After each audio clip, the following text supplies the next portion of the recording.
It's a piece of cake to bake a pretty cake. If the way is hazy, you gotta do the cooking by the book. You know you can't be lazy. Never use a messy recipe. The cake will end up crazy. If you do the cooking by the book, then you'll have a... Break it down, bitch. Let me see you back it up. Drop that ass down, load it, pick that motherfucker up. Break it down, bitch. Let me see you back it up. Drop that ass down, load it, pick that motherfucker up. Now back that pussy, she's a motherfucker. Hey, back that pussy, she's a motherfucker. Now back that pussy, she's a motherfucker. Hey, back that pussy, she's a motherfucker. It's a piece of cake to bake a pretty cake.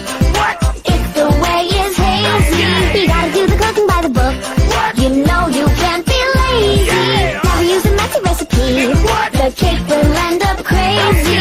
If you do the cooking by the book, then you'll have a... Rub that shit, it's yours, bitch. Grab it, dick, it's yours, bitch. Rub that shit, it's yours, bitch. Grab it, dick, it's yours, bitch. Turn around, bitch. Put that ass on the nigga. Grind on the dick, make it get a little better. Turn around, bitch. Put that ass on the nigga. Grind on the dick, get take out his finger. You gotta do the cooking by the book. Yeah.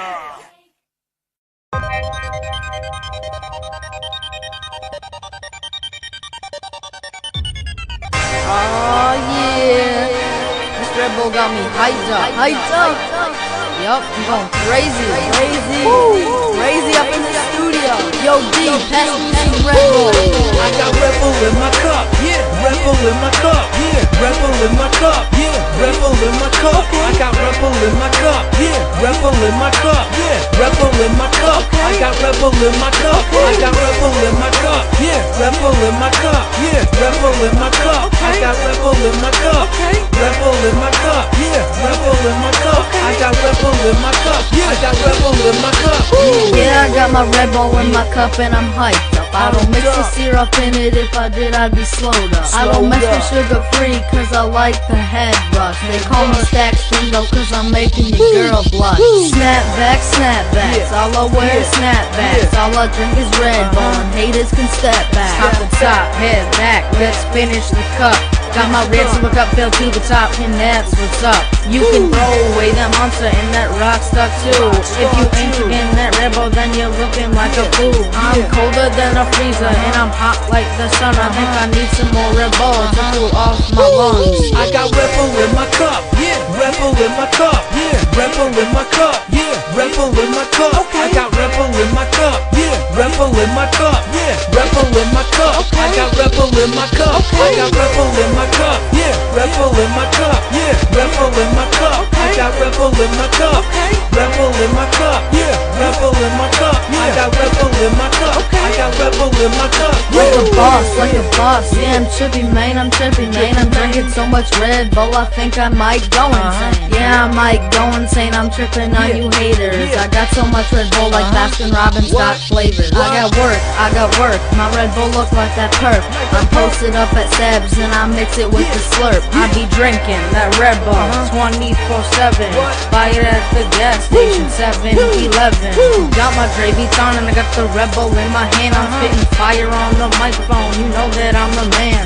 Yeah, you heard it right, cause I told you I'm the man. So do yourself a favor and pick up a Red Bull can. I got Red Bull in my cup, yeah. Red Bull in my cup, yeah. Red Bull in my cup, yeah. Red Bull in my cup. I got Red Bull in my cup, yeah. Red Bull in my cup, yeah. Red Bull in my cup. I got Red Bull in my cup. I got Red Bull in my cup, yeah. Red Bull in my cup, yeah. Red Bull in my cup. I got Red Bull in my cup. Red Bull in my cup, yeah. Red Bull in my cup. I got Red Bull in my cup. I got Red Bull in my cup, yeah.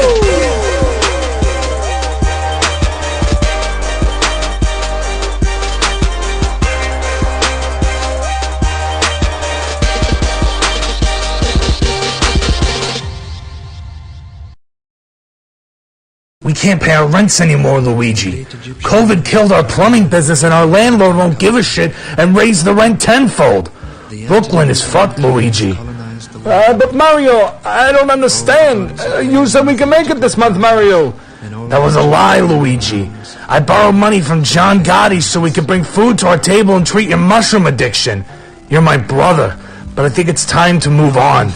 I'm moving to Mexico. If any of Gotti's Goombas ask, tell them I'm dead. Goodbye, Luigi. But Mario, we have a mansion. We can stay there, Mario. No, Luigi. That was John Gotti's mansion. You were high on mushrooms and you shat in his pool.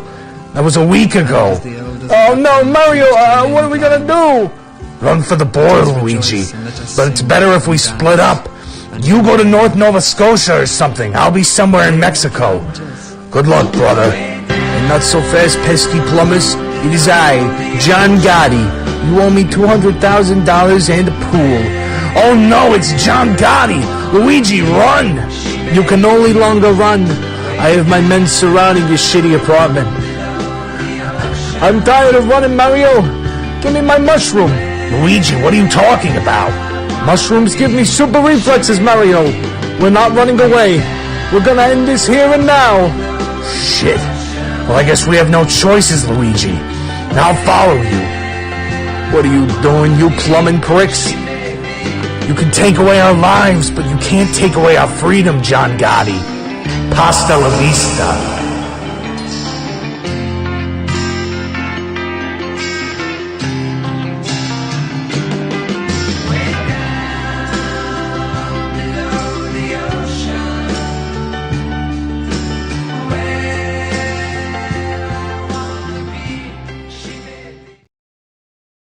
Get aggressive, they will put handcuffs on you. Getting your attention. I did this. I was tapping your arm with my arm. And you went like that. I had told you on more than one occasion that I wasn't putting the volume down.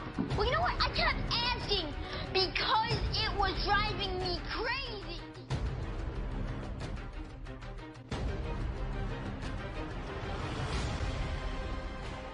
When the teacher says something, she's the boss of you and you Shut up! Give me a turn to speak! Fine, see? You do that to me! How does it feel?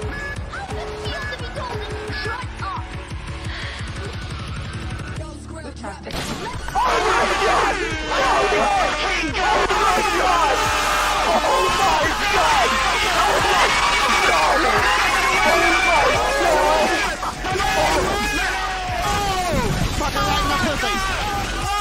Are you recording, Crickshaw?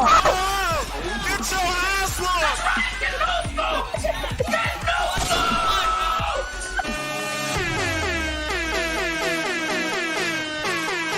Someone says, what's the future? Vaughn Coleman. Ladies and gentlemen, welcome.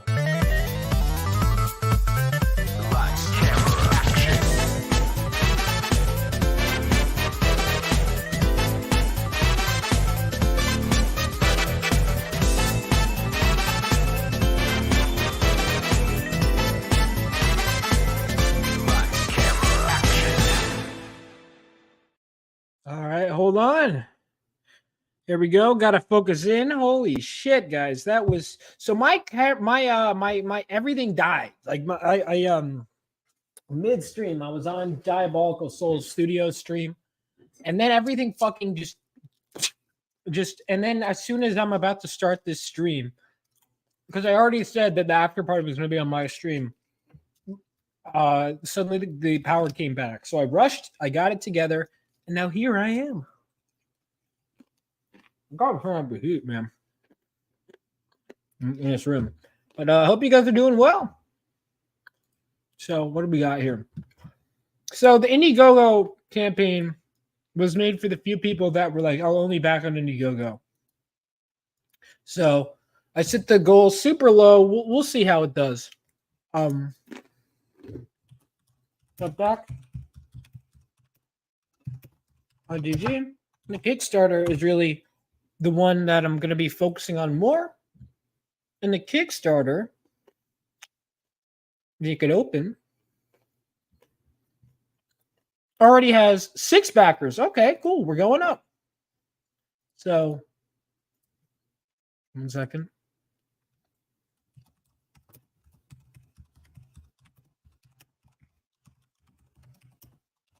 And then, of course, have we got no one from Fund My Comic has bought the new cover. That's it. That's interesting.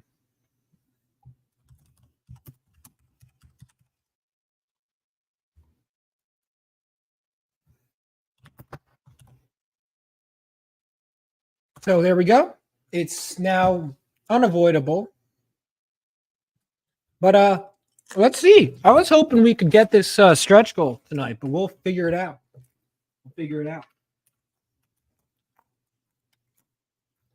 So I'm gonna send the link out to some people, and we'll see who we get in.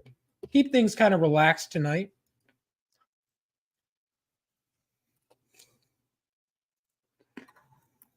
But oh, look at that. So Zach, if Zach wants to link, he knows you can get it.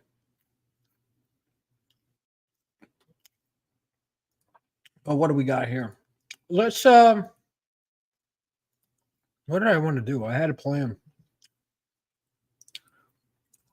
Maybe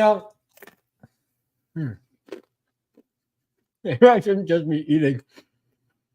So those of you that don't know, I had a stream with the Diabolical Souls Studios, and it was really fun. We talked about X-Men 97 episode. I was rushing through when I was watching it, but it was a good episode. Episode, was it 4? But it was definitely like the least memorable of the ones I've seen so far. But, it's a very high bar. Helium, what's going on? Hand grenade. Doug 209, how you doing? So yeah, for those of you that are like, I only want to back on Indiegogo or Kickstarter, it's there. But if you want to back on Fund My Comic, it is there as well. So all your options are in the chat. I'm going to pin the Indiegogo just because it's new.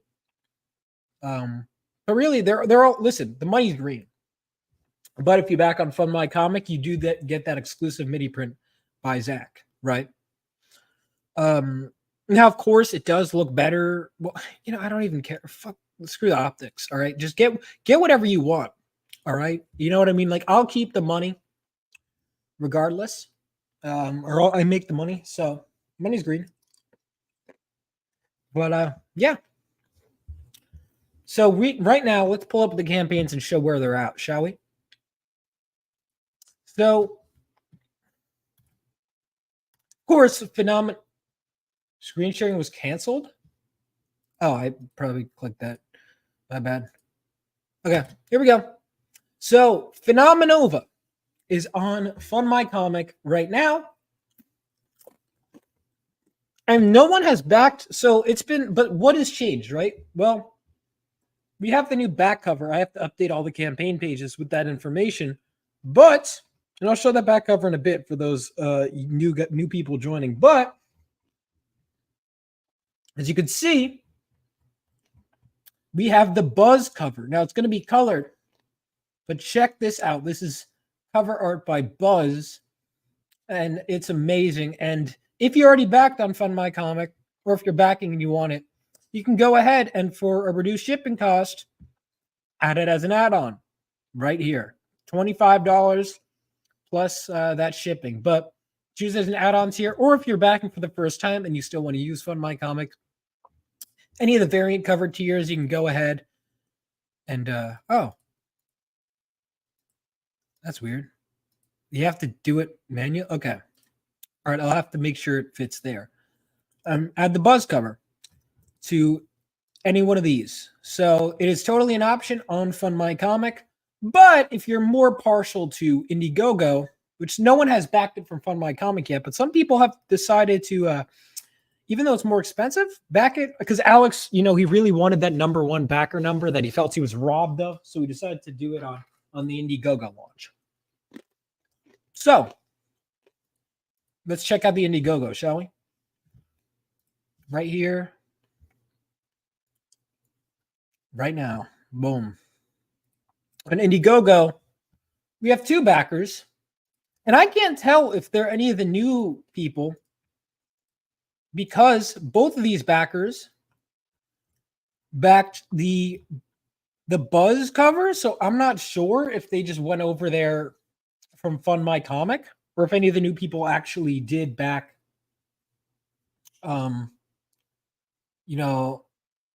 like any of them backed from Fund My Comic or if they just backed the new cover. I can't tell. I know Alex is one of them, and I'm not sure who the other was. But yeah, so 2 Buzz covers have sold. So I've sold so far. Let's see how many new copies today. Well, the best I'm doing right now. The Kickstarter is doing, considering how late I launched and how I haven't even gone on any shows, or this wasn't a big launch really. It was just kind of, I plopped it on there. I mean, $368 is nothing to, scoff at. And we got some more. So we're about there. We made a lot on our launch day. And we're gonna make more. This ain't nothing. This ain't nothing. So if you guys are interested, make sure you check this out. I'll be reaching out to all the Kickstarter people I know. But yeah, this is what we got so far. So back on the platform of your choice. But of course, Fund My Comic backers do get that exclusive free mini pro.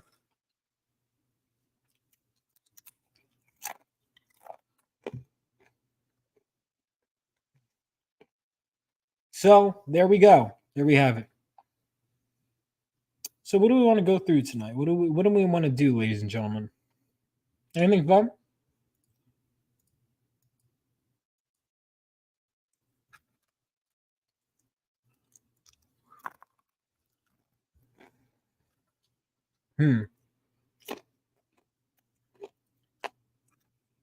Whoever wants to come on can come on.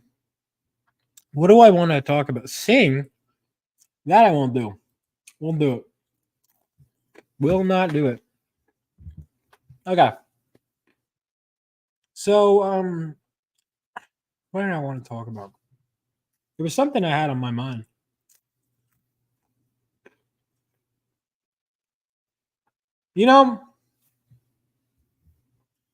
Going through X-Men 97 has been a lot of fun, episode by episode. I am wondering if I should read more ahead or watch more ahead. Yeah, so far in comic brain. So that way I get some of the later references, because I have a feeling that stuff is going to be spoiled. I'm pretty sure I've had episode 5 spoiled for me. But yeah. Think about whatever. It's your sure. Oh, well. All right, Vinny. Just message me on whatever social you want me to send it on. And I will. Yeah. So Phenomenova it's been so fun in this campaign. A lot of work. But we're getting close to the end now. Has everyone here seen the latest back cover? I'm gonna make sure, in case you haven't, because it's something special. It really is. Check this out. An homage to Bloodstrike #1 by Dan Frega. No matter what cover you back, this is your back cover, baby. Across all books. It's a good one, man. It's a really good one. So the end is near. It is. The end is near for this book, because, look, I'm going to print extras, but I'm curious how many. Yeah, them titties, they're good, dude. They're really good. Bobby knew what he was doing. I had a feeling. I was like, yep, he's gonna draw her, and he did. And of course, put her center. Made sure she was showing off. But yeah, there we go. Now these characters, it's really interesting. It seems like people are already really interested, because these characters have great designs. In seeing a World War III prequel story called Crusader Corps, because these characters are not Phenomenova, they're Crusader Corps. Phenomenova is going to be the name of the next generation, which will be trained by one of the characters seen here. So make sure you are interested. If you're interested, make sure you check that out. New cover. This is the back cover that Bobby did. So this is the back cover of every book. The new cover. Let me go ahead and pull it up.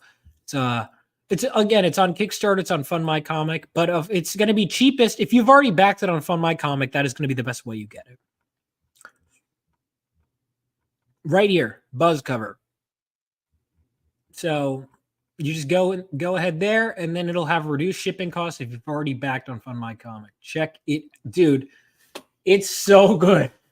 I think I'm gonna not put any, because, like, for example, Rini's cover, right?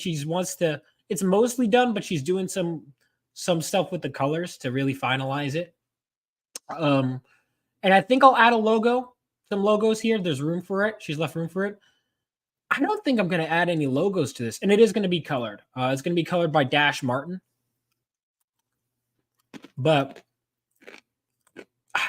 I think I'm going to leave this logoless. What do you guys think? I think, because normally I like logos on my covers, right? I'm not crazy about virgin covers. But I don't know. And this one just looks so nice. I don't want to do anything with it.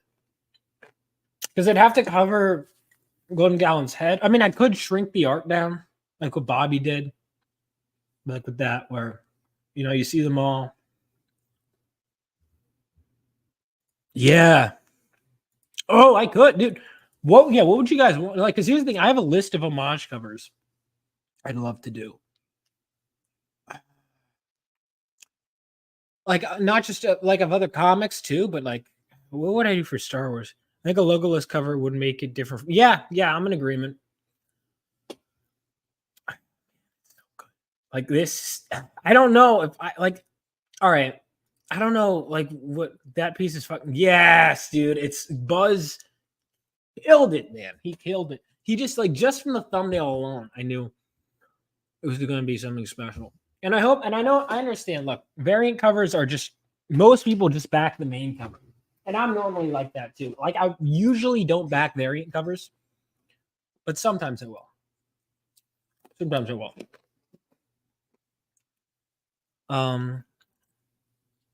I would love to do a blank cover. I don't know who would buy it though, because it's an unknown IP. You know what I mean? Like, as a pinup, it would. Here's the thing: I can reuse all this art again for pinups or art books or posters, but I'm not using any of it as a cover again. Like, the variant covers are going to be limited. You can still get these. Well, what, you'd buy the blank cover? If people want it, like, I don't see why not. Here's the thing. I mean, obviously, have I shown you guys the jam piece I got? All right, hold on. Check this out. Where did I put it? Hold on. I have some really cool art to show off. Okay.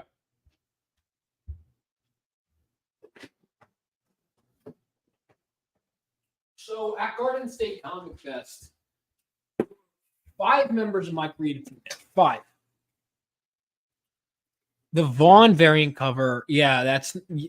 I'm gonna decrease the value of the product if you have me draw on that cover. Where is it? Okay, so at Garden State Comic Fest, I had. I'll show you who I had. So I had of my creative team, because I made this nice little graphic. Hold on, that's not it.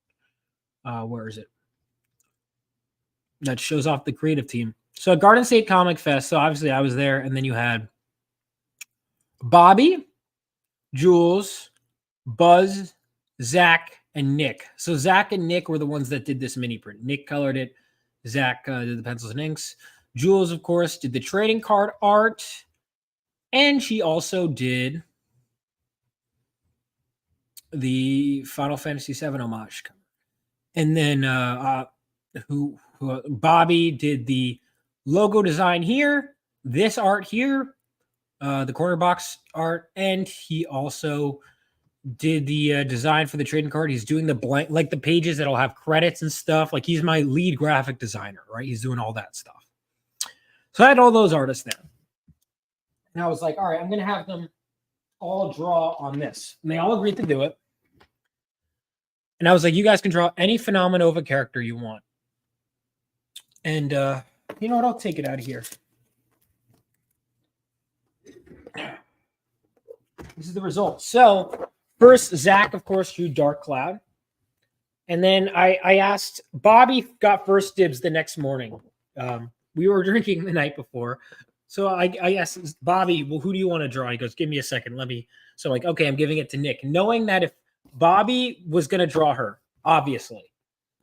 But knowing that, because Nick is drawing a Bad Girl book. So I was like, if Bobby doesn't draw her, Nick is going to draw her. So Nick drew her. So then Bobby decided to take the center with Golden Gallant. And then Jules drew her, the Phoenix Senshi. and then Buzz drew Galvanite, Miles Hangsley, and just like it just piece by piece, it just came out gorgeous, man. Like this came out so, man, I love it. It's so good. That's a Vaughn Coleman original.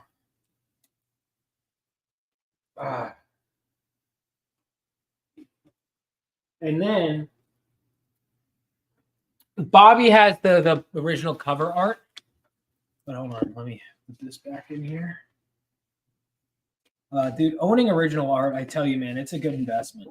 Especially if it's something like you're creating. That's a great rack. It is.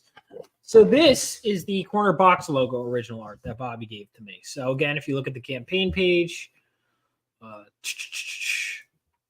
have so many tabs open. If you look at the covers, so you see this right here.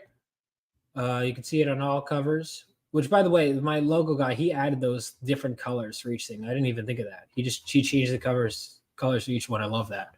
But anyway, see that? Okay. Right in the corner next to Phenomenova. Now, if you check this out, that's that original artwork. So, beautiful stuff. It's so cool. See, my character doesn't even have his costume yet, right? And look at how many different artists have drawn him. But I know people are excited for Crusader Corps. And I would love to draw that or to get that made. So Crusader Corps is the World War III prequel. But first, we'll get this one out. Phenomenova issue 2 is already in production. So very excited for that. Very excited for that. What's up, Edwin? By the way, if anyone wants the link, you guys can come in. Edwin, if you want to hang out. If anyone wants to hang out, really. I'll hang out for a little bit. I don't know how long I'll be going. It is quite late.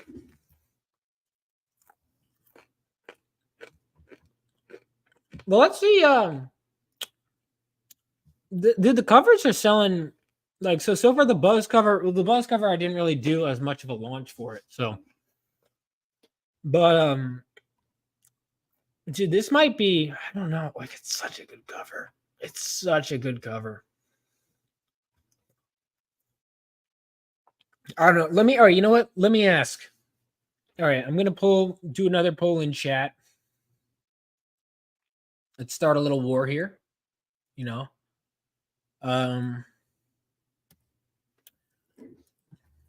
Best Phenomenova issue. So you can only do so we're gonna do so obviously it's not fair because the last two aren't done yet. But I'm just gonna see where everyone is now, and we'll see if it changes later.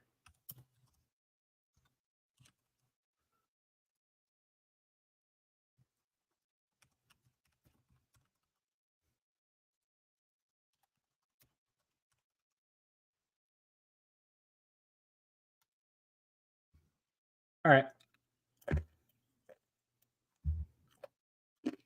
Here we go. So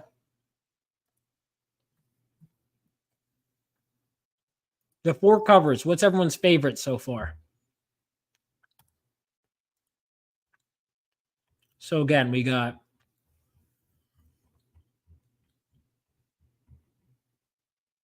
main cover, Tsukasha cover, Final Fantasy VII cover, and Rini cover. And then the Buzz cover. They're so I'm really the way Buzz drew Zobarin's face is really cool too.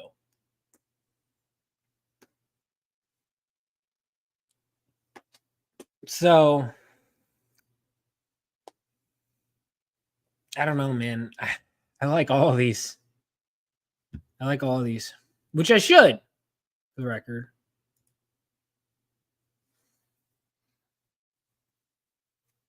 But yeah.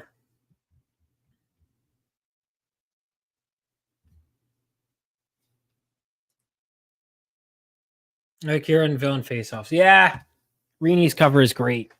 It's because I asked her, she had read the script and I was on the phone with her and I was like, hey, just curious, do you have an idea for your cover? Like, what do you want to do? Any moment. She goes, has anyone drawn them fighting the villain yet? I'm like, no. He's like, all right, this is what I'm doing. And she just lays it out. And I'm like,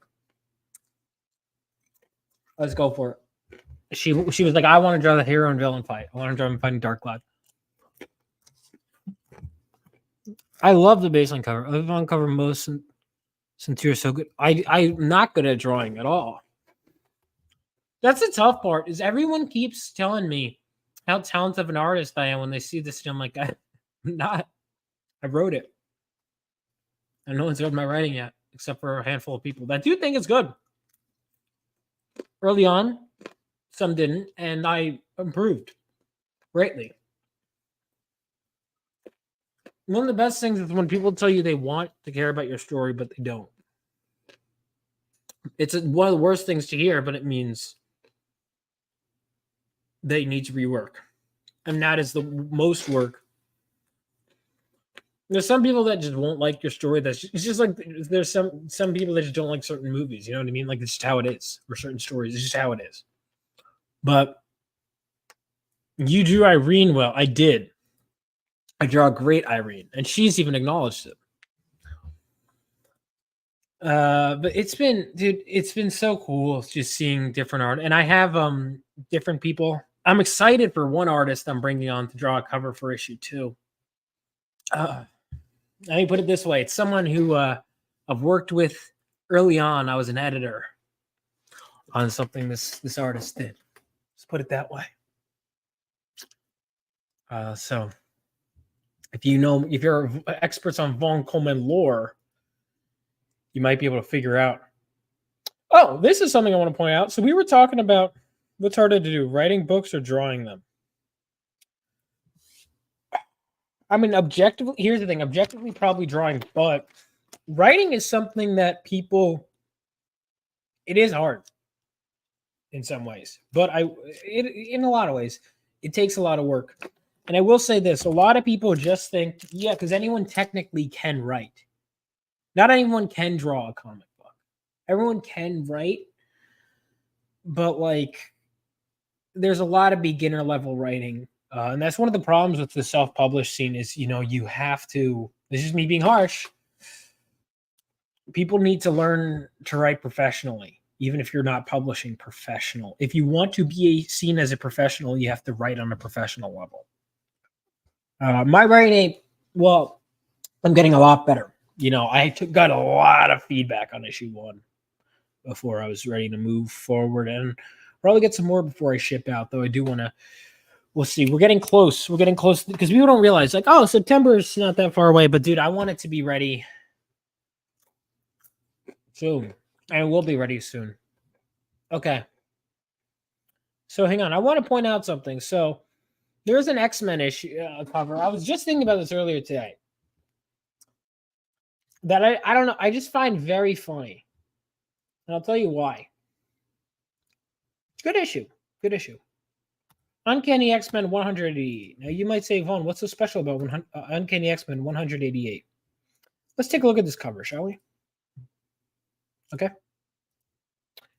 Here we go.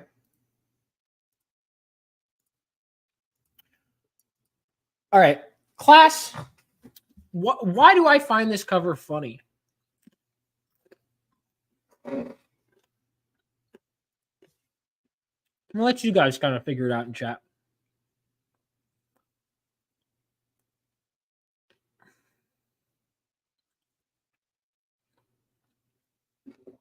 Take your time.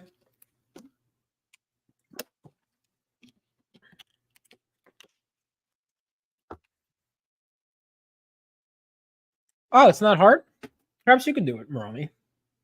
Explain to me, what's so funny about this cover?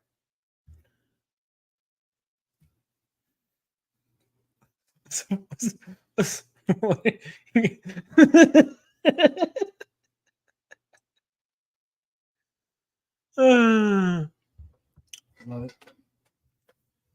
It's a great cover. I don't get what's going on in this cover, though. Like, okay, but what's funny about the circle? Anything in particular funny about the circles? Perhaps? Anything at all? You guys think of anything?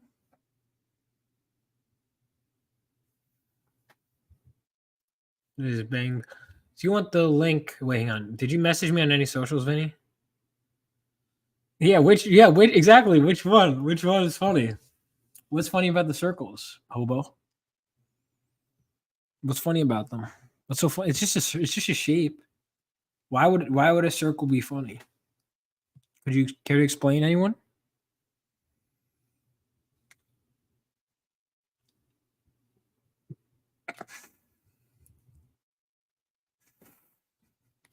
yeah, exactly. So, all right, I've looked at this cover a bunch of times, and then one time when I was looking at it, I just started going, well, hold on a second, because there's one around their heads.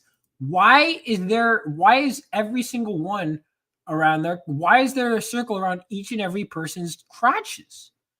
For no reason, why? Like, okay, so there we go. Colossus is cock and balls. Professor X. Rogue, Storm, Nightcrawler. Like, why? Like, it's so weird to what is the point?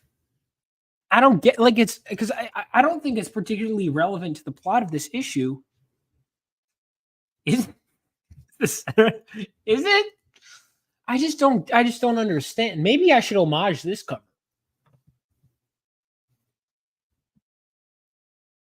I messaged on Discord. All right, let me check it. All right, gotcha. I sent you the link. Boom.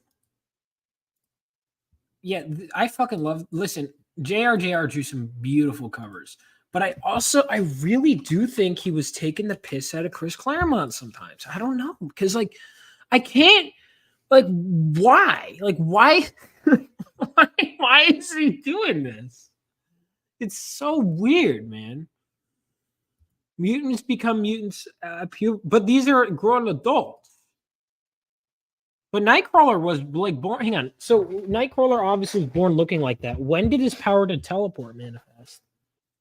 Did that wait to manifest? Or was he always able to teleport it? I don't know. I have X-Men Origins right here. Let's see. According to X-Men Origins, Nightcrawler. Could you teleport as a kid? I don't know if you could teleport as a kid. See, he looks like a teenager when he's teleporting here. I don't know if you could teleport as a kid, though.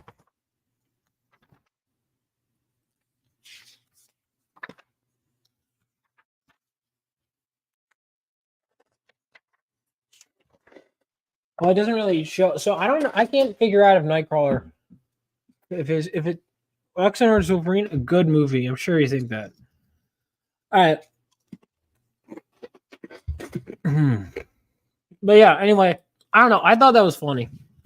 I think it's I just think it's a great cover for that reason.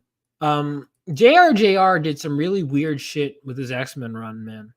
Hang on. So let's just talk. Let's just talk about weird shit in comics to make me feel better. Here's the thing: I didn't put anything like this in my comic. And I'm not saying I'm against people doing that, but let's go through Uncanny X-Men, shall we? Take a journey. Let's take a gander. All right, hold on a second. Let's bring in our man of the hour. I haven't seen this guy in a while, but I also haven't really been doing these hangout streams. Well, Music make you lose control. Music make you lose control.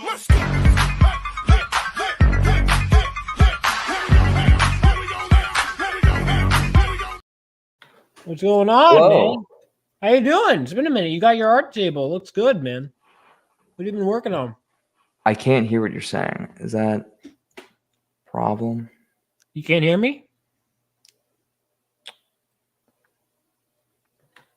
Wait. Music.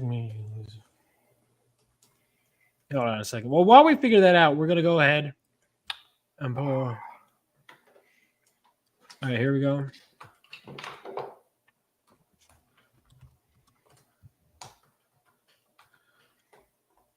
All right.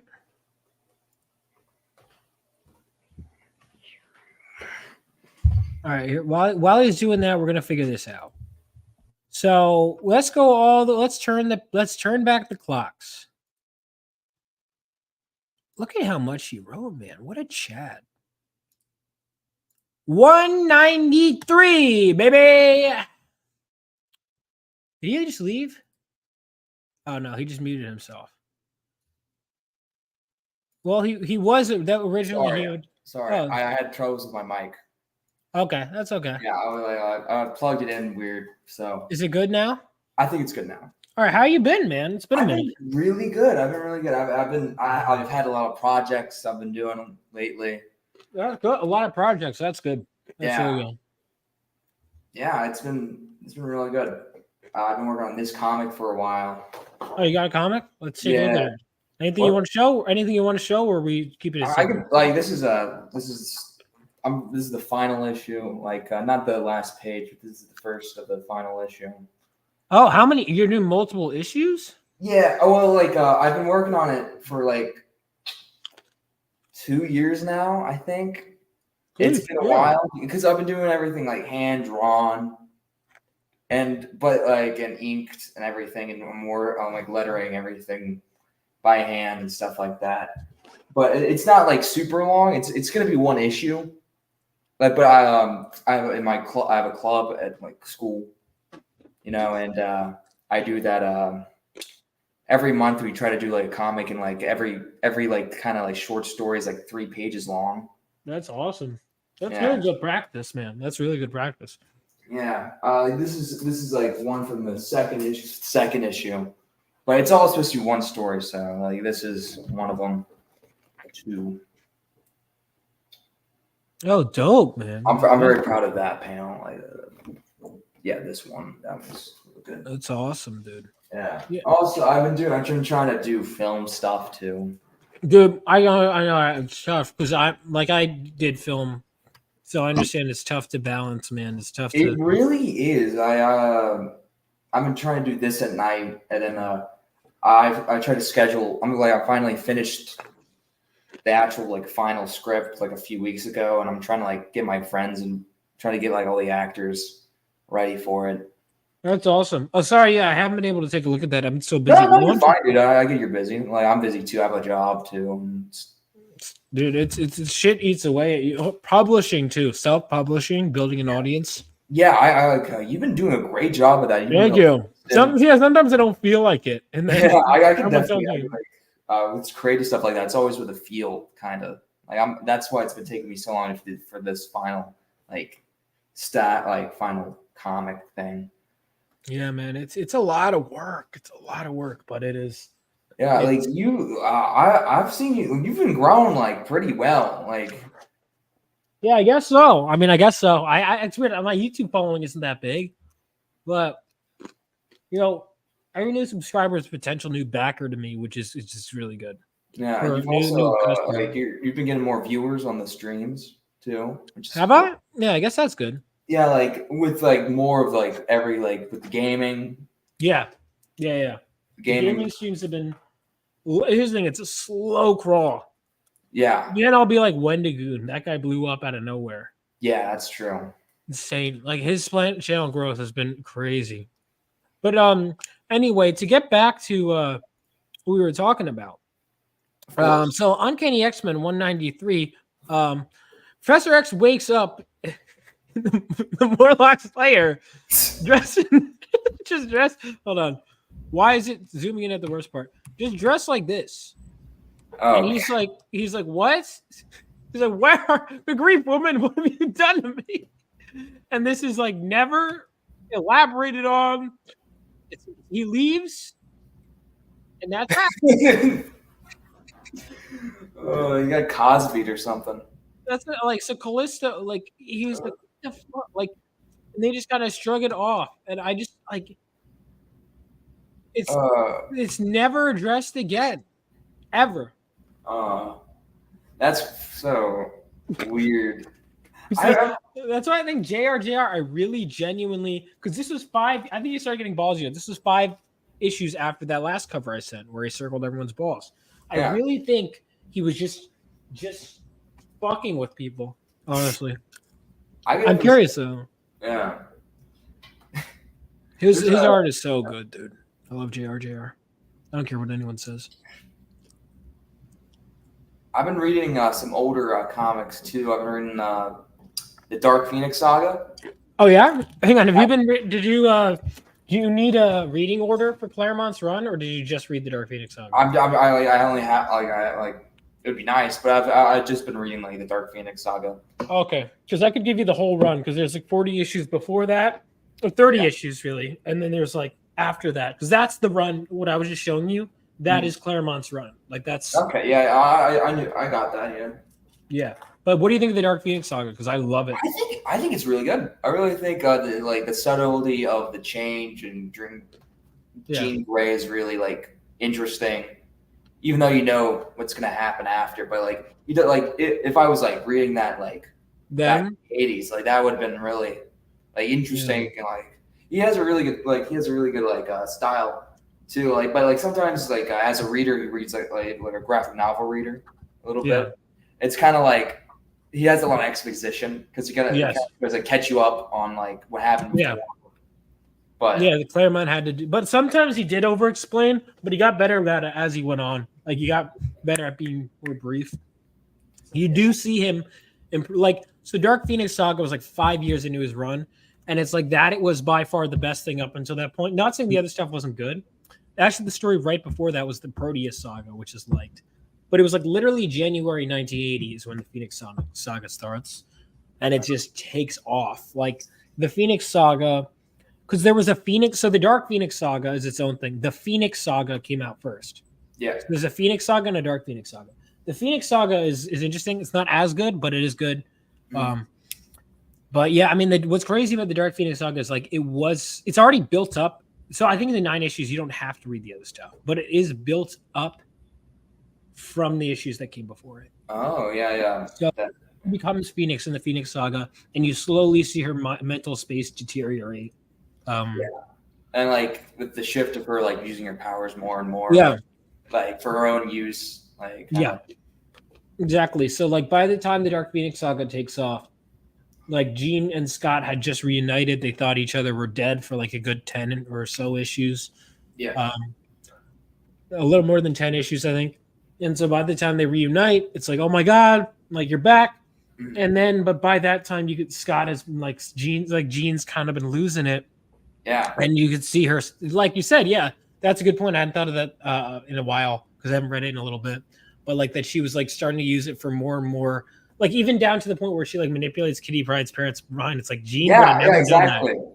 That's why I love it. Yeah. And then Cyclops' comment about like how she's like been using her powers to like change her clothes more often. Now he like says like, yeah, I guess she should use her powers more for her own use. It makes her life easier. Yeah, but he's got like that feeling of like this isn't Jean. Yeah. It's like a really slow. How far are you into it?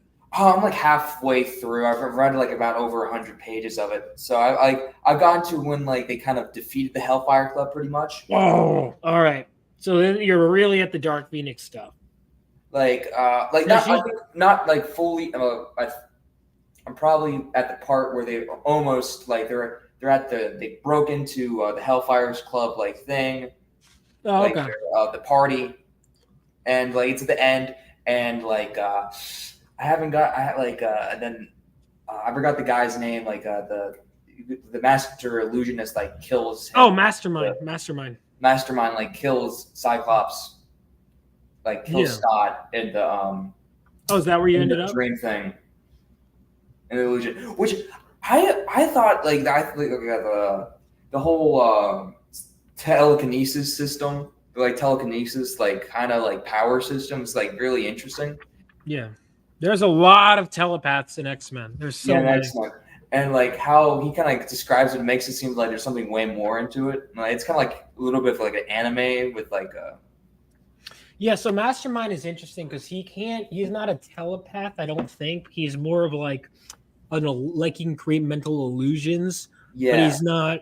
But the thing is, his illusions are so strong they can even fool people like Professor X. So he can't read minds or control minds, but he can create illusions that are like even can fool like Jean Grey, can even fool like the most powerful. He's a really underrated villain. I like him a lot. He's great in the Dark Phoenix saga, and then he disappears for a long time. And then he comes back around like 175 is probably one of my favorite X-Men issues. Well, it's messy. It's a messy issue, but it is like Mastermind. Mastermind is because he's like an old school villain. Like he's like he looks like it. Yeah. He's like a villain. He's one of the original Brotherhood members.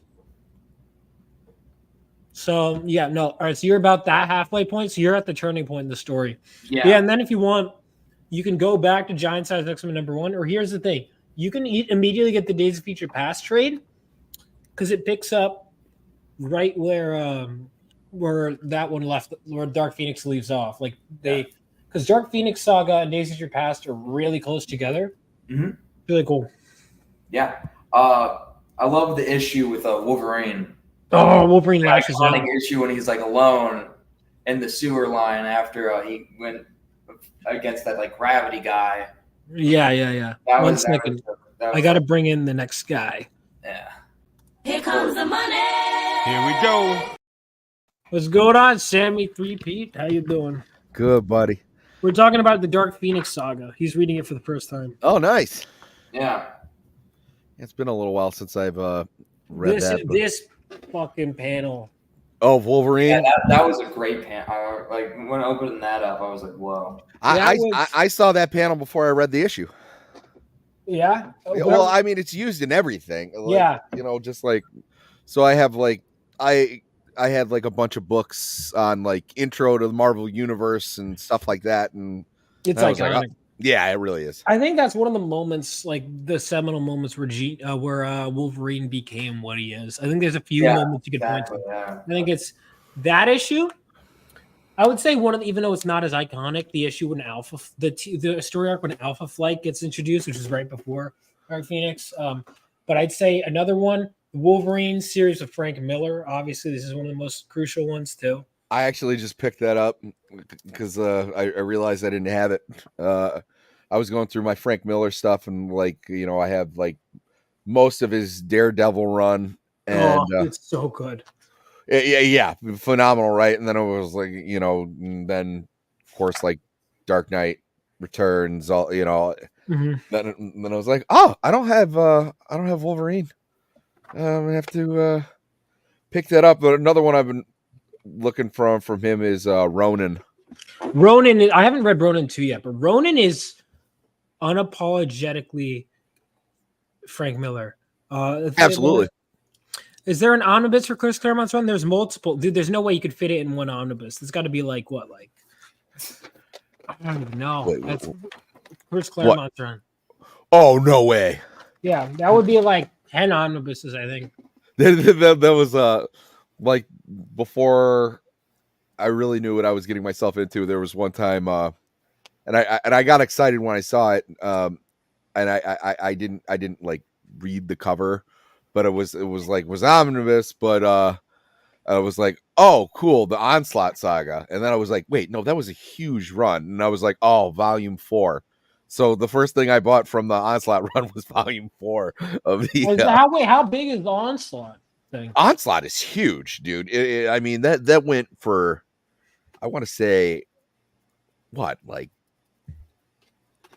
I don't want to put my foot in my mouth, especially with this crowd. No, it's because Onslaught is like, do people like him? Because I hear mixed people say like he's very 90s, but is it in a good way or is it in a? It's one of those things like if you grew up with it, it was like the same thing. I'd say it's not as divisive as the Spider-Man like Clone Saga. Well, there's like I think there's like one person I've had on that liked the Clone Saga. There was a couple things I enjoyed, but as one does as a kid, all these collected editions and everything, like you couldn't just go out and get those as easily, and you couldn't, like order them online. So like your best bet was try to have your ass be wherever they were selling the comics that week, so it was like, so if you missed an issue, unless your parents were nice enough to take you to like a comic book convention at the end of the year where you can stock up on some back issues, it was harder to really stay on top of it. Now granted, like there still were comic book shops and everything like that, but like I was just not in an area that there was a lot of like good ones, or it was like, it wasn't until like I really got my license and everything and I could kind of go there, because otherwise you just got what you got. It was just like when you're watching TV, like if you missed an episode, you kind of had to wait until that episode was on or catch it in a rerun. So it was more like that. But yeah, because now it's easy. It's almost too easy where like you don't. But you do have that thing. I do remember driving to multiple stores when that Silvestri Batman issue came out. I was like a little bit late, and it was sold out. And I was like, no, I need the issue. That was a pretty decent series. But I don't know. There's a lot of stuff. I'm trying to think right now. Like, I'm not crazy about current X-Men, but like, apparently the new Ultimate Spider-Man series I've heard is fantastic. Oh yeah. Yeah, who knew? Who knew if you give Peter Parker a little bit of happiness in his life? God forbid. God forbid. They're like, what if we had someone else come in and bone Mary Jane in front of Peter? Yeah, wait, hang on. Apparently, what's really funny is, I don't know if you guys saw this with the Deadpool Wolverine movie. There was a reveal that like Vanessa broke up with Deadpool.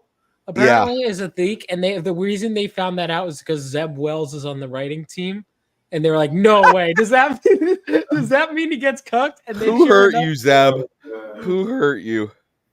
That's sort of the. All right, so first of all, there's a lot of weird stuff like that. Like, people also notice that James Gunn always has his main characters fighting an evil father figure. You notice that? Guardians 2. Wait, I missed what you said. I'm sorry. James, they noticed like there's trends like that with certain writers. Like James Gunn always has them. Yeah, okay. The dad figure. It's always just weird stuff, and it's with directors too. Like Michael Scorsese, Martin Scorsese subplot in his movies.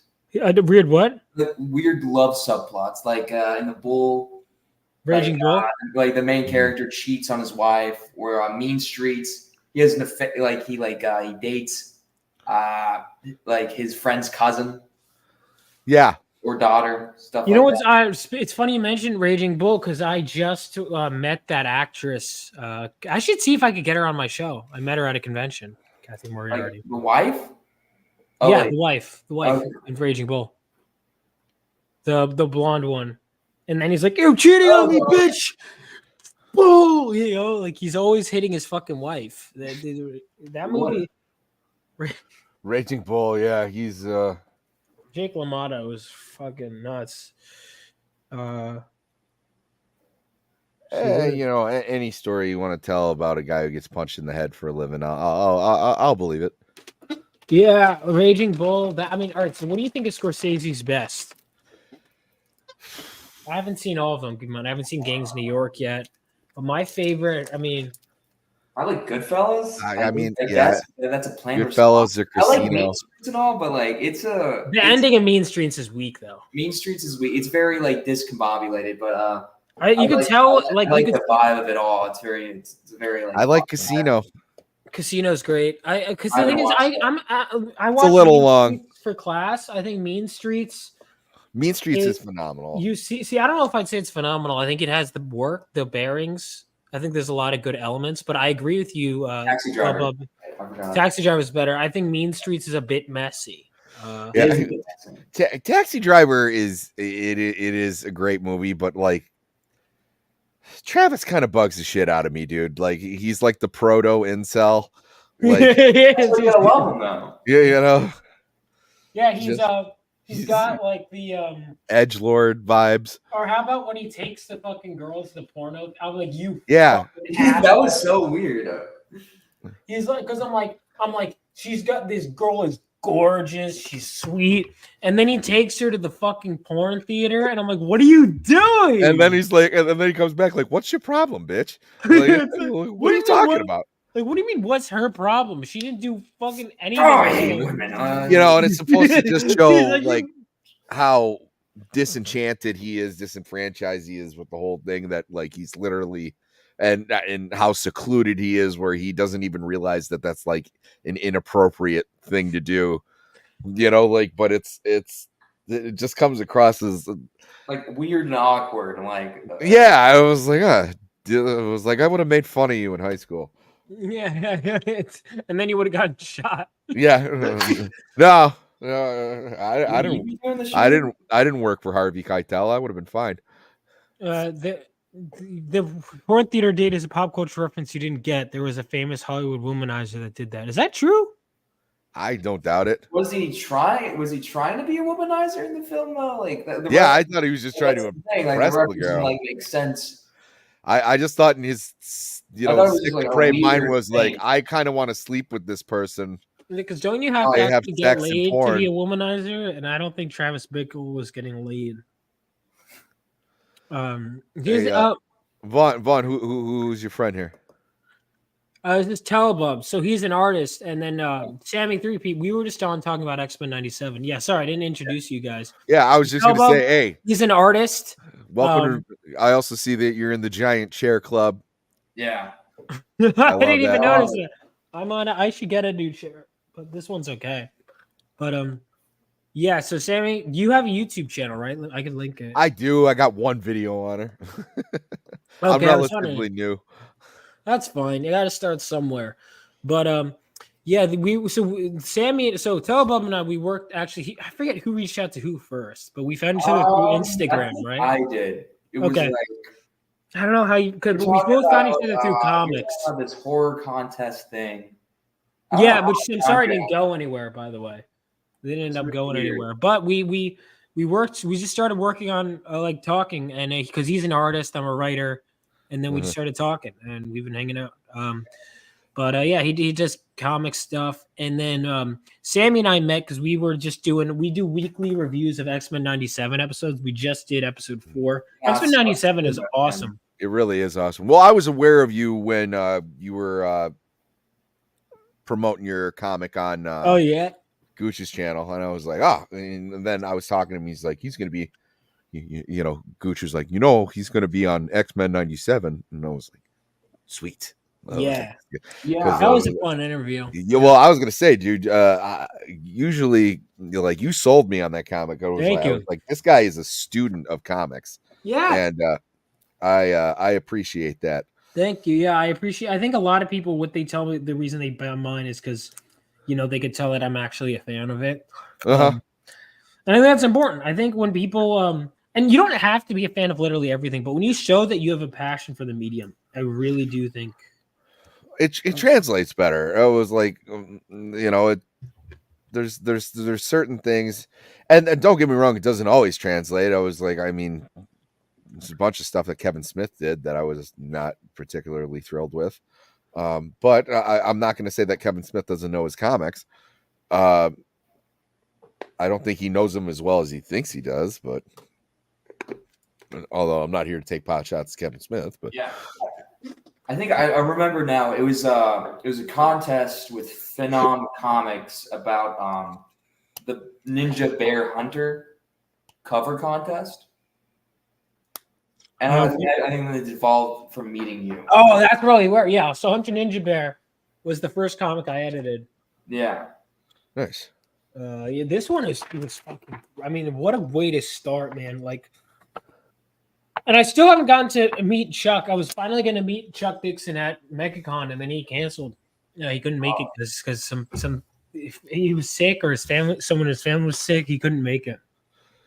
40% said my criticism of Taxi Driver is that they didn't commit to the bit and back down from making Travis's problems his own fault for being weird. He served his country, was disgusted by the filth of society. That's interesting. Yeah. Yeah. Well, and also it takes place in a very, very ugly time in New York. I mean, 70s, right? 70s New York York as filthy as New York got. I mean, when did Taxi Driver come out? 78, right? Or Yeah, 76. 76. or late 70s. 76. Okay. I guess mid 70s. Yeah. But semantics. It was still an ugly time. Dude, to every be in. movie I see in fucking 70s New York, it's like the biggest shithole. Yeah. Oh, I know. It's You're so right. good. Yeah, it's like Disneyland for junkies. Show. Dog Days. That's a good one. Oh, Dog Day Afternoon. That is Dog such a good Days. movie. Dog Day Afternoon. When I watched the first couple like minutes of that film, I was locked in. I didn't even know like the direct. I didn't know anything. I just. I don't either. I went in blind. I'm like, whoa. Yeah. All those movies make you want to. Everybody's always like disgusting and sweaty, like everything's grimy. Just feel like we want to take a shower anytime I see 70s New York. The 70s, but there were so many fucking good movies. There were. There was definitely a renaissance in film, and Mean Streets. That one's great. Yeah, I'm looking at Scorsese's best. Dude, Shutter Island doesn't get enough love. I thought that was I think great. I've heard very good things about Shutter I've never heard anyone. I'm not going to tell you. I'm not going to tell you anything about Shutter Island. It's. I haven't seen that one in years, but that might have even been the first one I watched. I've watched so many stupid video essays about that movie. To be honest. Yeah. About which one? Shutter Island. Oh, yeah, it's a really good one. Yeah. Shutter Island. Goodfellas, obviously. The Departed is great. I love The Departed. Okay, Departed might be my favorite Scorsese. The Departed. The cast in that movie is unreal. I mean, Leonardo DiCaprio, Matt Damon, Jack Nicholson, Alec Baldwin, Martin Sheen, Mark Wahlberg. Yeah. Like the cast is just so good. Wolf of Wall Street. That's another one. Fuck, I forgot that one too. No, I'll still say The Departed. The Wolf of Wall Street, there's that one fucking scene where the dad comes into the office. You know what I'm talking about? Yeah. 30 fucking signs. I just like when Jonah Hill sees Margot Robbie for the first time and he starts jerking off. She's fucking perfect. It's like right in front of his wife, and his wife beats the shit out of him. Yeah, I love the scene where Leonardo DiCaprio is just so like he took so many like Quaaludes. Oh, he drives home. Yeah. No, not that. It's like he was just so out of it that like there was a Popeye playing in the background, and he just took Coke like a spinach. Yeah. Functional. Yeah. No, he was like. That was like all framed so like weirdly funny. Dude, it's Scorsese is a master. I like Scorsese stuff. Did you see Killers of the Flower Moon? Did any of you guys see that? I have not seen that yet. It was good. His first film? No, the latest. His latest. Oh no. I don't like to get political on things, but whenever a actor goes off on a crazy political rant, I need to give myself time to distance them so I can suspend my disbelief and not know, like when De Niro was on the streets, like, if Trump gets reelected, he's gonna fucking kidnap me. And what are you talking about?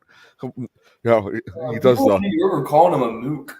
That's all. It's gonna be like the Scott bomb and be walking down the street and he's gonna fucking kidnap me. And I was like, no. So I need to give myself a little time. It was like, like couple, probably like a decade back when like Tom Cruise was jumping up and down on the Oprah Winfrey show, talking about how he loved Katie Holmes. Like, it took me a couple years to. What? Did he do that? Yeah, no, he made an absolute fucking fool of himself. He was like, I'm in love. And it was just like, okay, great. I remember the Family Guy joke they made. Hey, Swag King. Swag King wants in. You can get the link. Just message me. I love Swag King. That guy's great. Dude, oh man, there's so many. Or what do you guys think is the best mob movie? Godfather Part 2. I haven't watched Godfather Part 2. I've watched the first one though. I haven't finished. Like I watched the first couple 20 minutes of it, and I stopped watching it for some reason. I don't know why. Yeah, the first one's great. As you know, I've read. I haven't read all the books. I mean, Puzo didn't even write all the books. I mean, a lot there of are other books. I actually read the book and it's good. The book is good, but a lot of the stuff they kept out, I'm glad they kept it out. Yeah, there's a lot of weird stuff in the book. Like the girl with her giant vagina and what? Like the whole like Fontaine part is with the warts on his vocal cords. The part that I wish they kept in from the Fontaine part was this like Nino. Yeah, his drunken Nino, buddy. I miss like Nino. He just died. Just did tons of drugs and he couldn't handle like being like a high life. Yeah, well, he kind of like ditched him after his career took off, and then after he was big, he brought him back, but like, you know, he had a chip on his shoulder. And yeah, that one scene where like the ladies like blowing him at like this crazy Hollywood party. You know, he's like, you can get any girl you want. He's like, oh, that she was, I thought she was beautiful in the movies. It was like, I can get her to blow you. I was like, okay, and then he felt nothing, and I'm like, okay. Yeah, because she was all used up and everything. It's definitely not a it's definitely not a feminist piece. No, not at all. A lot of women beating. Yeah, but there was a weird scene with like Luca and like there's a weird story that he like killed a baby and put a baby in a furnace or something. Yeah. That. So and they go more into that in the subsequent books, but like some of them were just based on notes that Puzo did. So like and then there's one, I can't remember if it's The Godfather Returns or The Godfather Strikes Again, but that gets in a lot of stuff. I know, right? Very cliche names, but Star Wars. They get into something called the Olive Oil Wars. Wow. So that's basically like the time in between, you know, because like The Godfather 2 mirrors Michael with, you know, Vito's comeuppance, and there's a little bit of time after that where you don't know what happens, and it was like, yeah, Luca Brasi is a very, very scary guy. Like he's kind of a giant buffoon in like the film, which is fine.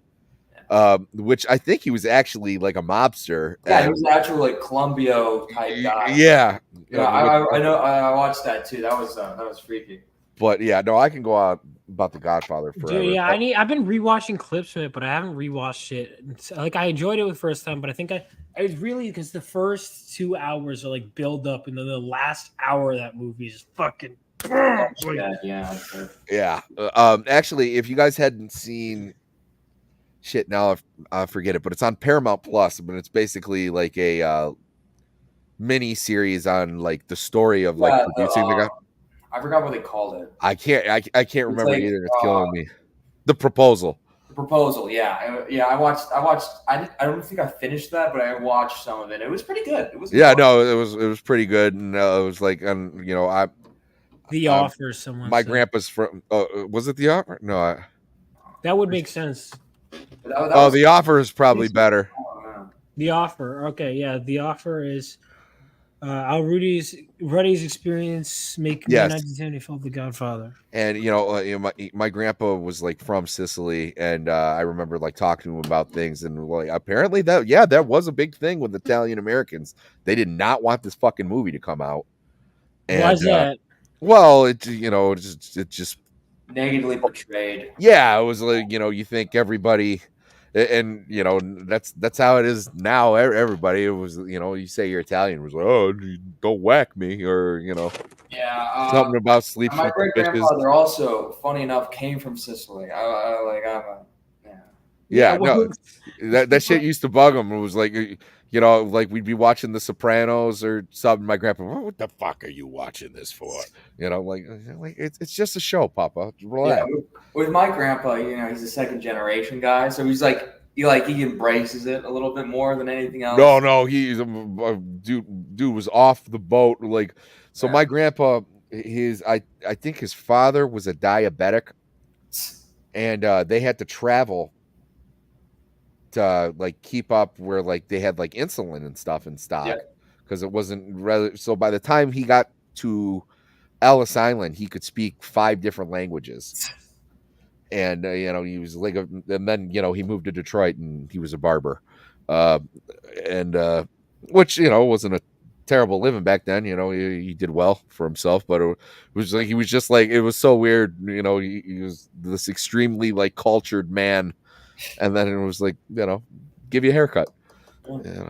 But yeah, he did not like any of the gangster shit.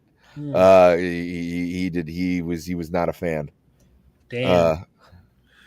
All of his sons and daughters were, and it's funny, and like, and his brothers were, but he just didn't like it. Damn. Yeah, it's I don't know. I mean, look, there's so many movies that I mean, it's always something Italian. They're never really. Do we ever see much on like the Irish mob or anything? It's almost always there's movies. Made a movie about the old Irish mobs in the early 1800s or something like that. I mean, and there's stuff like Boardwalk Empire where they start to get into like the IRA and stuff like that, and but yeah, I mean, I'm sure there is, but it's they call it mafia. Mafia is an Italian term. You know what I mean? So it's like you're using a word to describe something else, which the progenitor of that word is Italian. So it's even though they don't even call it the mafia over there, they call it Cosa Nostra. Yeah. But it's interesting. That's really what are they? They don't even say the word mafia in The Godfather, right? No, actually, that was one of the things. Yeah, that was one of the points in the book. Yeah, it was what is the Columbo? Yeah, that was one of the things. It was like they can't say this is like it would be a feared term to say anything like that. Would be like really ballsy. Well, no. So he basically, because he was in the Italian Anti-Defamation League. And so, he started that, which it's funny enough, he was a mob boss, but, so anytime something that related Italians to the mafia, he comes out going like, this isn't fucking real. You're just trying to paint Italians in a bad light. And that was like one of his one requests. It's like, hey, I know you're making this movie about the mafia. Please do not say the word mafia. And it was like, and the guy's like, okay, well, we only say it once. And he's like, well, don't say it at all. He's like, it's just like kind of one of the, which doesn't matter because everyone still says it even if they don't say it in the fucking movie. So yeah, just say like the family or whatever. Family.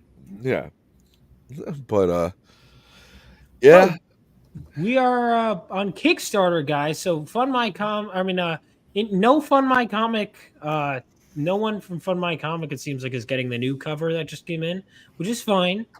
But it looks like Kickstarter, we got our 7th backer. We're about $400. Hey. Yeah. That's $400 for Phenomenova on Kickstarter.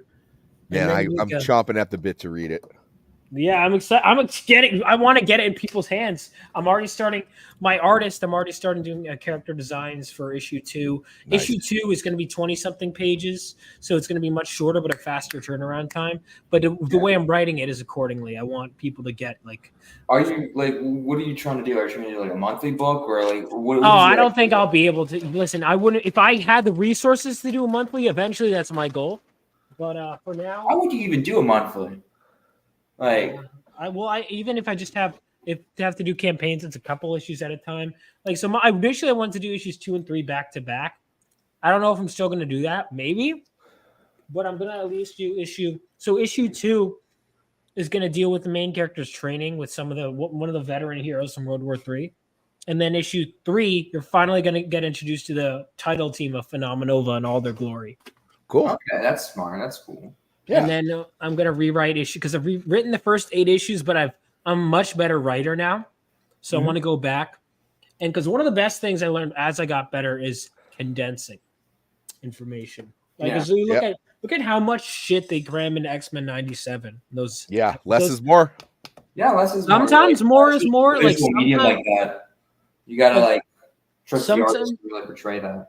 Sometimes you do have to like decompress. Like issue 2, you'll see is I could have easily done it in like I could have, but like issue 2 had like there was like I wanted to explore something that, yeah, technically I could just say, oh, he trained, but like it really does depend on. There isn't an exact formula to anything, but I will say, like, even when I was rewriting issue 2, it was like there were 3 pages of information that I just put in a splash page. I'm like, okay, so I'm a better writer now, which is good. Just seeing your words on the page inherently makes you a better writer because you're like, you'll see, oh my God, why did I put that much? Or you'll be like, oh, no, it wasn't that bad at all. I noticed that when I was writing the script out for my first video, where it was like, oh, there's fucking tangent here that's 2 paragraphs long, and we can just edit that bad boy down. Because it feels good. You're almost like, man, you're ruining your work, but sometimes you're like, no, sometimes you just need to just. Yeah. I get that with like writing too, like writing this. I rewrote the screenplay that I wrote like a year ago, and I reread it. I'm like, some of the stuff I wrote was just pointless and stuff that I like read or something, stuff that I already like saw, and I thought would be funny to put in. And then like, this is stuff is pointless. It doesn't mean anything to like the story or anything to the theme. So you cut that out. I cut this whole like stupid bit out that I did. That's the thing. But that's the thing. My whole thing, and I'll keep saying this. It's okay to write stuff that's not great. Just in the final product. And if like, just try not to get it in the final product. And if it is, learn from it next time. It's not a big deal. But it's like, I've written entire issues that I'm like, I don't even know if this, like one of my issues, like there's tons of stuff I want to take out, but that's okay. You got to write, like I wrote a whole bunch. My first 30 pages in my earlier draft, back when it was called The Vortex for Phenomenova. That's a cool I'm like, why is that here? Like, I'm like, this fucking took like 30 something pages for him to get his powers. And I was like, nothing happens. What am I doing? And I realized that, okay, there was stuff I wanted to say in those pages that it took way too long to say. And it was like a whole bullying sequence that went on for like 10 fucking pages. And I'm like, why is it 10 pages? And now it's like 2. Yeah. Yeah. It was like, well, it looked good in my head. Because I kept writing and I was like, why do I keep bringing back this bullying scene in every draft that changes? I'm like, what are the common denominators? And I was like, what am I trying to say? And I was like, okay. I'm like, am I putting it in just because I feel like every high school story has to have a bullying scene? Or is there an actual reason? And I thought about it. I'm like, it's like Martha Wayne's pearls falling in slow motion. Everyone feels the need to. Every single time. Yeah. But I kept going, why am I keeping this one thing? What does it mean to me? And I was like, okay. Does it mean something to me, or am I just adding it because I feel like every high school story has to have a bully scene? And I realized that, okay, there is a thematic purpose, but let's get to the fucking point of it. Like, So, and I have this idea that I'm mapping out right now, and I don't know what I'm going to do with it. I don't know if it's going to be a comic. I might make it like a web series or whatever, but I had this idea for like a serial. Or almost like an anthology, and it's like it has to do with hell, and it just covers different people, like how they got there. Ooh. Or Twilight Zone type thing. Yeah, like a Twilight Zone type thing, but like there'd be reoccurring characters because, like, obviously they're like in my idea, like there's reoccurring demons that punish you for reoccurring things, and certain characters you question whether they should be there at all, and just it would just like I'm mapping these different things out, and just like I'm starting to realize it was like, okay, like you can do that with a couple things, and it's good to have a like an idea of this, but it was like, this is a type of thing is like, because everybody depicts hell in their own way, but there's definitely similarities in a lot of their depictions of hell. So it was like, I really need to get the landscape of this first and kind of like set down what the rules are in order to, because the whole thing is going to be kind of like a morality thing where it was like, oh, well, this person definitely deserves to be here, but does this person deserve to be here? And you can't ask those type of questions until you have a real established set of rules, right? So like I've been just pondering that around in my head for like knowing like the themes that you're trying to go for is like with like the ongoing story. It's like what you're trying to say with each character. What, like, yeah. morally wrong. Well, and another thing too was was like some characters you're just probably never gonna see them again, or like you'll see them in a background, just kind of like as an Easter egg.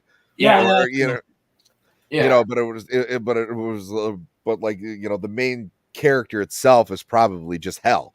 But it was just like I was like stuck in traffic for like sometimes that stuff is where you come up with good ideas, man.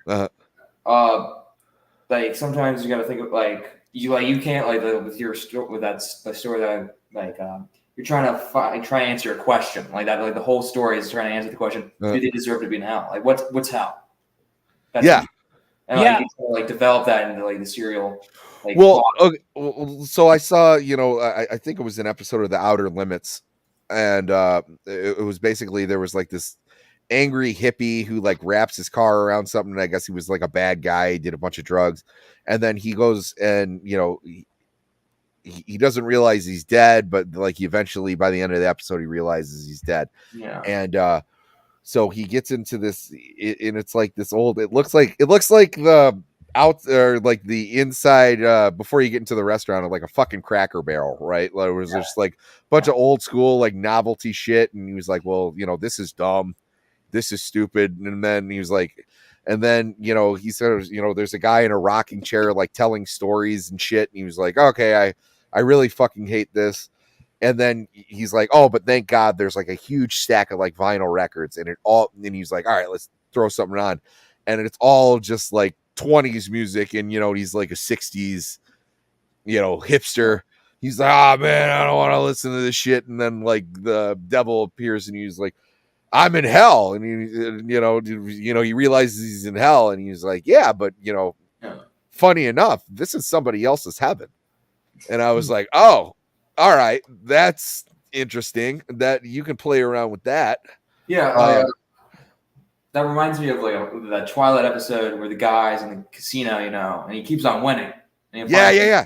Very much stuff like that. So, but also like you'll see kind of that, but I want crossover with that type of shit. So it was like I want reoccurring characters, and I'm not gonna try and get too biblical, but obviously there's gonna have to be some Dante and some fucking biblical stuff involved. But yeah, I've been banging that. I don't know why you shouldn't be like personally you shouldn't be too scared of like the biblical stuff. Like some of that I know, but it's also when you do that though, it sets an expectation. But like then you have like McLaren's Spawn where but it was like the devil that he answers to is Malboja, and it was like the devil's down there. But it's there's a whole bunch of other shit going on. So it was like if you get too biblical or you rely too much on Dante, you're stuck with those rules. That's what I mean. So it was like from anything too. It's same thing with like Mephisto. The devil is in Marvel Comics. It was like, but it's not or what is it, the one below all, or he's the devil, but not really. So it's like they can kind of say like, well, he's sometimes the devil. It's the same thing with like Limbo. It's like, well, but there's kind of limbo, but it's not that limbo. But exactly. It's so like you could do shit like that. Limbo is like purgatory. Sometimes. Yeah, but then like no, limbo and purgatory are different things. Like so, so in Dante, limbo is kind of like where the level of like purgatory. Hell, right? No, it's a level. Well, technically, it's a level of hell. But it's where all like the good, like non-Christians, non-believers went, or like unbaptized babies, where like Caesar, I think, was in. Like so you're not necessarily punished, but like you're not in heaven. Like that's limbo. And there's not a path to heaven. Yeah, there's not a path to heaven because you didn't believe. But you're Christ not burning in like a tarp. Yeah, you're not getting covered in like feces and Dante like was very creative with his. By the way, because there's this video, Wendigoon. I actually listened. Yeah, Wendigoon is great. I watched that one too. Yeah, I went on a very deep dive with that, and then I need to found go like look at- a good like book on tape, like because like there's so many different translations of it. But another thing that I like was like Dante was just not afraid to just like throw in his political rivals and like certain flavors. It was like, and everyone was like completely fine with it. Didn't he like say shit like his friend's dad or something was in one of these? Yeah, he was throwing just a bunch of people in there. His teacher in hell. I'm like, what the fuck, man? Which Why? Yeah, that would be where it was like, your friend like, comes by like, hey, Dante, I read your book, and why am I in hell? Yeah, you sound oh man, man, hell. Dude, that's awesome. I loved it. Just like I'm just writing a story. Yeah, well, yeah. Yeah, like Chris Chan. It's like Chris Chan. It's very Chris Chan. They're like, well, you might be better than me, but you're going to hell. Yeah. Dude, I should double instead of writing a story that I'm passionate about, I should turn it into just like a really annoying self-insert. Mike, now I'm changing my whole idea. Now I want to do if Chris Chan wrote the Divine Comedy. The merge is happening. I talked to Virgil. I might not. Man, I didn't know my worst enemy is going to be the deepest part of hell. Don't go to hell. Hell is not so good.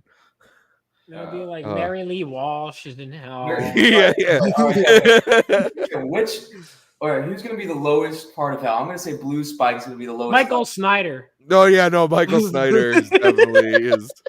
Or Liquid Chris. No. It's Clyde Cash. Clyde Cash is. Who was Clyde Cash? That was the Clyde Cash was like his original big troll, like the Pickle Man, and Clyde Cash. Clyde. Yes. I watched too many videos about Christian. Oh, I'm totally up to date on the Geno Samuel. I haven't watched all the live stream not too long ago. Yeah, he was supposed to live stream yesterday. Clyde Cash. Which, by the way, that's just some random like high school kid, right? Or not it even was like, him? Yeah, no, no, it's not. Wait, so that's Clyde Cash? Surf Shack Tito, all those guys. I never. All right, so I didn't know took a break for a while, didn't he? Like for a few months. There's rumors that he was. Like, someone took a picture of him. Yeah, at a Walmart, and I think he was at the Houston airport. Christian. Yeah, there's rumors that he kind of had like a internet ban, like they were going like, hey, like, because the one thing he kept saying, it was like, I was found innocent, and I was like, no, they just dropped your case. No, they didn't find you innocent. There's not you don't spend 2 years in jail, and then they go, hey, our bad. Like, like you admitted to it. You're just backtracking because you're guilty. We all know, we're pretty sure that Fluttershy is like not dating him, and we definitely know that they're just kind of like a weird Megan friend. Yeah. What? Hang on, I'm not. So you guys, because it's so funny I mentioned that because Sammy, I wasn't sure if you were gonna know the extent, and you just immediately seem to know. Oh, I'm a Christorian. I'm sorry. Okay. No, that's good. Cows are my thing. I haven't watched all of. I haven't watched all Geno Samuel. I've only watched like the first episode or two, but I've watched a lot of like 2-hour documentaries. He doesn't make the best video. He doesn't make the best Christian documentary. He's this. I forgot his name, but like there's another guy that makes like long, like 2-hour videos, and like he condenses the history, but gets like all the nice like details, like all the good. Yeah. Is it Gibby? Gibby kind of is. Gibby and like Base Shaman, they dip their toe in the water and they kind of add their. They're definitely more view based. Geno comes from a very neutral point where you kind of can make your own decisions, because that's what's so alluring about Chris Chan. Is there's plenty of times where like I do feel bad for the dude, and then there's plenty of times where he's just like this depraved sex monster that should not be allowed anywhere. and or and he's also racist. He was homophobic for forever before he joined. And then he did a whole like 180. Yeah, which by the way, I don't believe like there's that. No, I feel it's not genuine at all. I think it's not. Like it's another ploy to get laid. It's always a ploy to get laid. It's Christian. It's just real. Hang on, have you guys? So, Sammy, you'll appreciate this then as a Christian. So I did a Sonichu art contest on my channel. Like a year ago. Amazing! I was part of it. Actually, Yeah, I got the medallion down here somewhere, and someone bought me Sonichu issue 1 as a gift. One time, they bought me Eddie Grant's Electric Avenue and Sonichu issue 1. I was like, why did you get me these? And they're like, you should just have these. And I was like, oh, thanks. But when I got the Sonichu medal, because like I don't know, I wore it to like a party or something. Why did you wear it? You're cursed. It was before the curse or whatever, and it's not a real one. But the company that gave it, they said, oh well, you can get another item, and they were basically little mini Sonichu medallions, and they were earrings. So like one day, like I bought my wife like earrings for like a while ago from like K Jewelers, so I put them inside of there, and it was like, I got you something. She's like, hey, there's like nothing going on. I was like, yeah, it was just kind of like a just cuz kind of thing, and and she opened the box, and I asked her if she'd be my rose chew, and she didn't talk to me for like 2 days. It was fucking hilarious. Oh, that's hilarious. So I did a Sonichu art contest a while ago. Oh, Student of God said, I totally didn't think this was ever going to be a conversation here. You must be new to my channel, because I used to do this all the time. We would talk about, that's all Vaughn's channel is, Christian Discussions, SMH. Phil's just a hater. Do you follow any other like lolcows like Cyrax or barely? No, not really. Oh, you guys gotta follow the Daniel Larson arc that just ended. This is the winning piece in the. Oh, that's awesome. This is the same guy who did the back cover for my comic book, by the way, Bobby. So I love Bobby. That's zapping to the fucking extreme.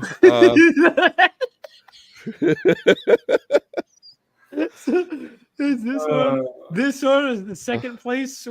That's the apologies to Yamazaki. And this is the third place winner. I love it.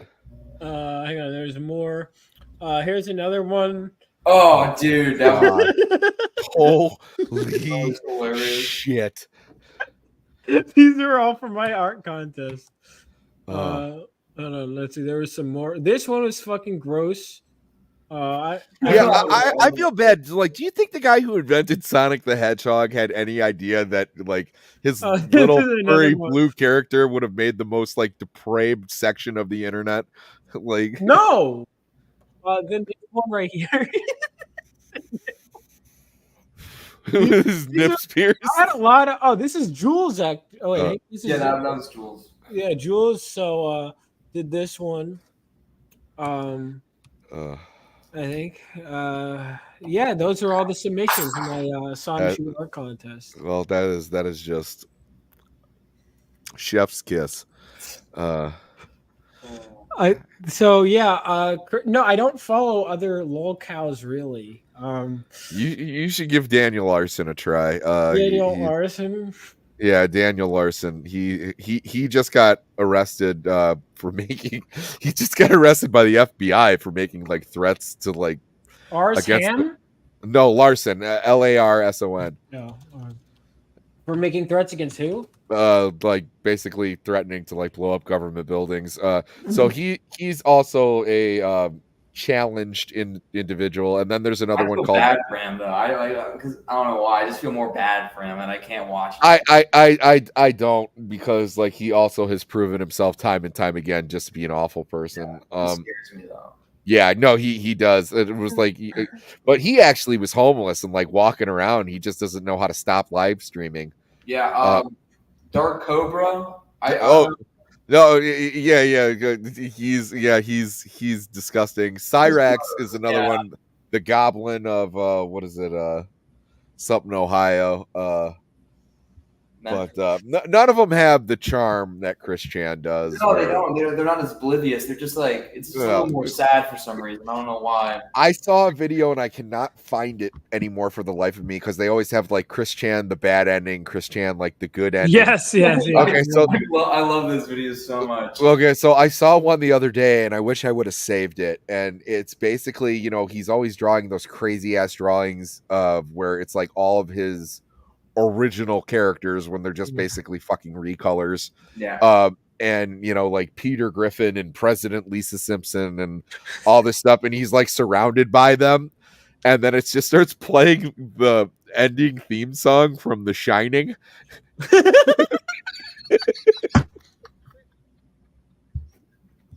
I love one of the videos. It's like the good ending, and it's like it's a dream, and it's like it's like a chat. It's like, what are you talking about? Yeah, what are you talking about, Sonic? He looks normal. Some food at the the Westville Fashion Center. Yeah. I didn't know Dark Clover lived in Ohio. All right, let's hold on. Here we go. All right, so let's go through some of these endings. All right. Christian, all endings. Oh God, that's how I like to start a video.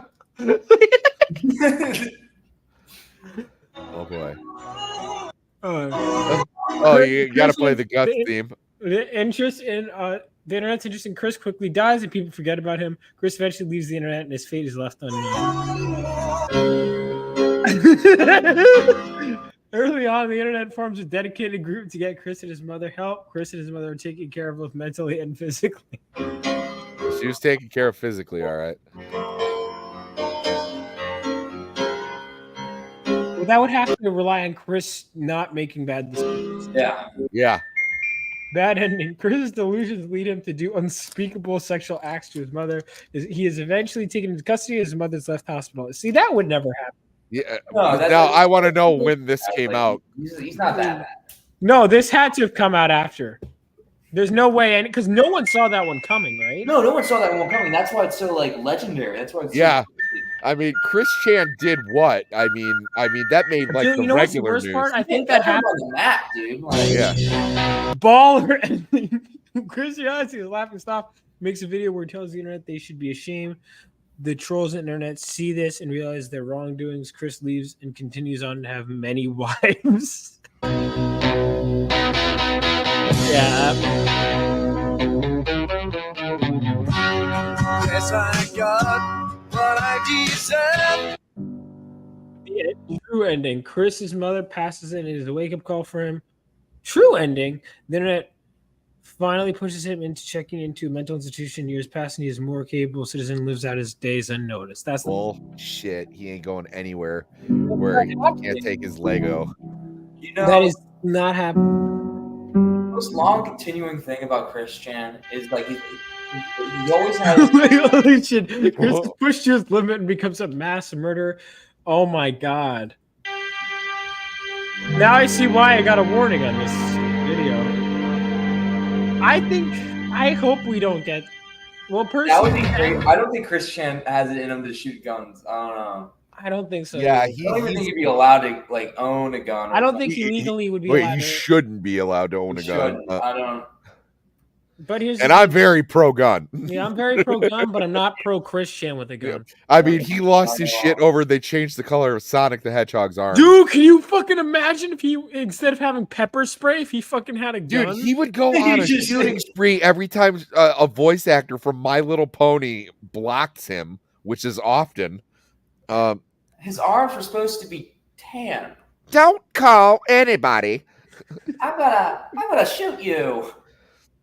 I just love those. Like, I love the thumbnails of these. Wait, have you ever seen any of the readings from like Rogue Internet Man or stuff like that, where he just reads the call when he has the call with like the girl's dad? Oh, that's one of the best. I love that audio clip. Is so funny. Or like, you're telling me that you get money for doing nothing and you just take Social Security out? That's all you do? Yeah. You have nothing to live for? or just when he just like completely, you can tell like he was just ripping things off that like he Yeah, heard he's Bob just say. Like him. he's like, I can croon like a Nat King Cole, or it was like, dude, nothing about you sounds like Nat King Cole. Like No. when you sing, you're basically screaming over the song. Yeah. But, that's actually the first time I heard "I Need a Cute Girl." Dude, that's his best song. Like I need a boyfriend, free girl, a cute girl my age. You know. Yeah, no, it was I'm stuck as a virgin. Right, is when I first heard that, why. I was like, "This is some next level shit," and I need to know what the fuck is going on here. And just to know that, like, for a couple years, this man was walking around with that attraction sign, dude. Years, and like 2 years after he stopped doing that, his parents were like, yeah, that was kind of gay. Okay, so before the attraction sign, do you know what he used to do? He would have a mail letter or something. No. He did that as well, but also he would walk around the Fashion Plaza or whatever the fuck it was called, and he would tie a rock at the end of the string. Trying to girls in, right? Yeah, no. He would throw the rock at him and hope that they would follow the string back to him. Yeah, you get a heart with the string and try to use it. I should see. Maybe I'll get some cute girls at the mall by doing that. Dude, that's how I got my girlfriend. I don't know. Yeah, I don't think that's how I met my wife.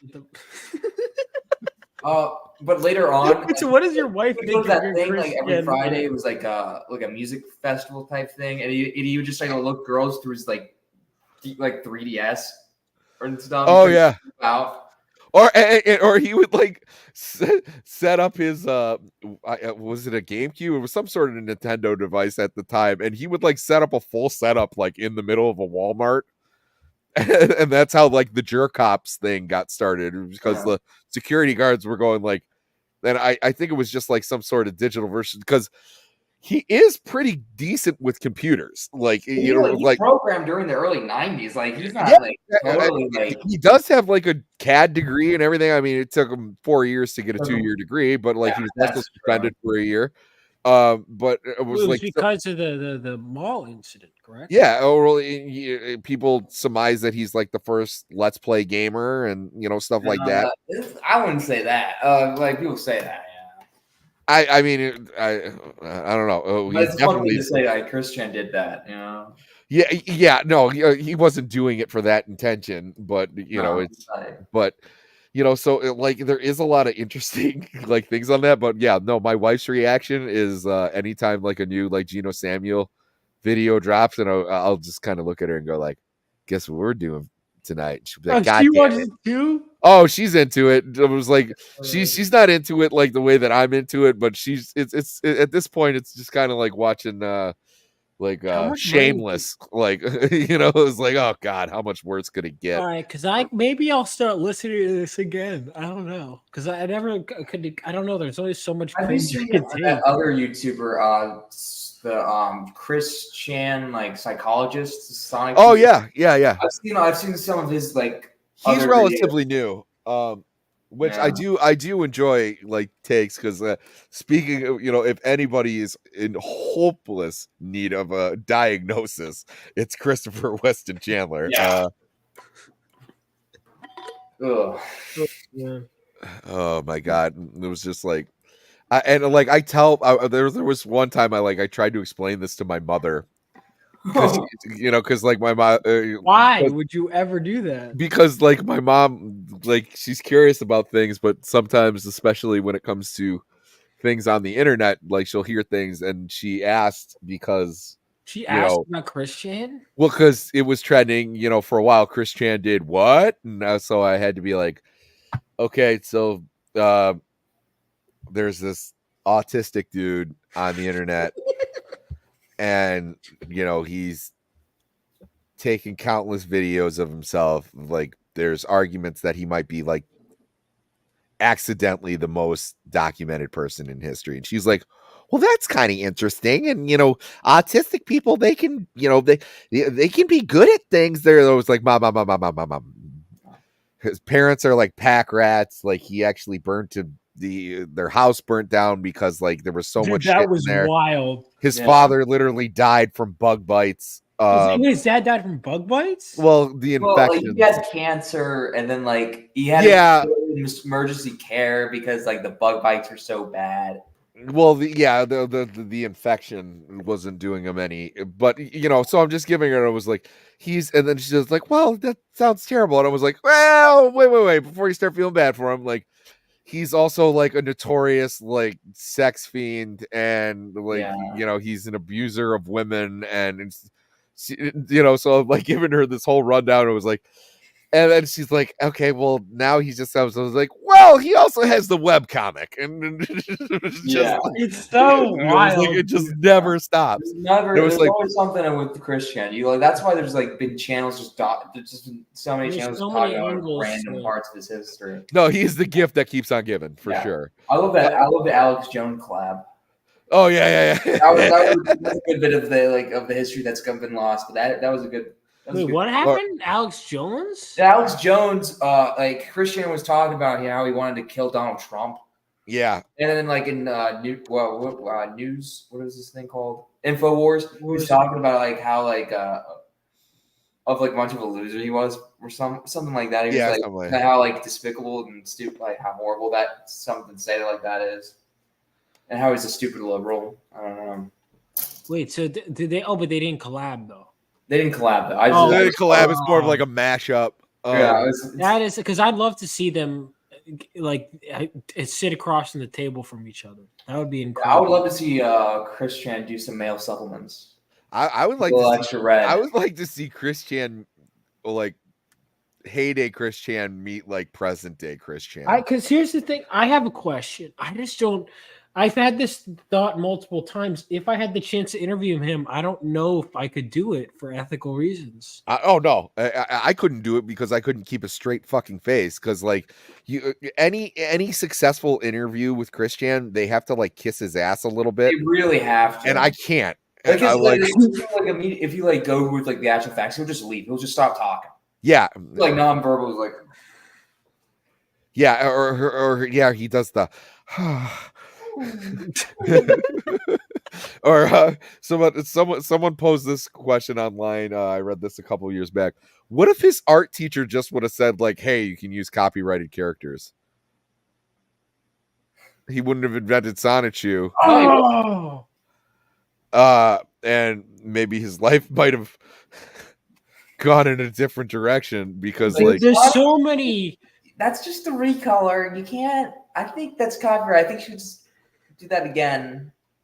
Yeah, no. Well, they said so.